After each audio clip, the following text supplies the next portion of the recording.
రేణుగా ఎల్లమ్మ తల్లిని రోజు పూజించే గౌడ ఆడబిడ్డగా మీ పావని గౌడుగా నిన్న ఏదైతే గౌడన్నలకు జరిగిన అవమానాన్ని చూసి ఖండించడానికి మీ ముందటికి వచ్చిన సేఫ్టీ మోకులు వంచడానికి ఒక పేరు పెట్టుకుని ప్రచారం కోసం మా గౌడన్నలను అర్ధగంట సేపు చెట్ల మీదనే ఉంచినావు.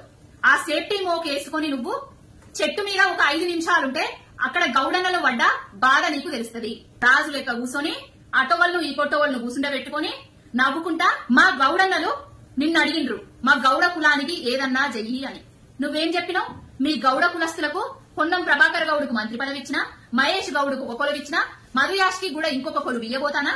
పదవుల కోసం పెదవుల మూసే బాపత అనుకుంటున్నావా? మా గౌడ కులం అంటే పదవుల కోసం బిచ్చమెత్తుకుంటాం అనుకుంటున్నావా?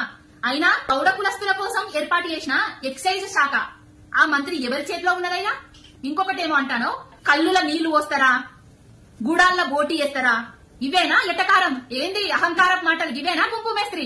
అధికారంలోకి వచ్చినాక అహంకారం ఎక్కువైంది. ఆ అహంకారం తగ్గించుకొని మా గౌడ కులస్తుల కోసం, మా గౌడ కులం కోసం నువ్వేం చేసినావు? బెల్ట్ షాపులను రద్దు చేసినావా? 2000 ఉన్న పెన్షన్ 4000 పెంచినవా? మా గౌడన్నలు తాడి చెట్ల మీదకి వెళ్లి పడితే గిట్ల ఎక్స్గ్రేషియా పెంచిచ్చినవా?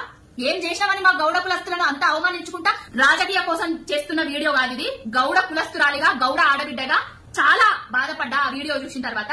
ప్రతి ఒక్క గౌడన్న కూడా ఖండించాల్సిన అవసరం ఉన్నది. బేషరతుగా గుంపు మేస్త్రి నువ్వు గౌడ కులానికి క్షమాపణ చెప్పాల్సిందే.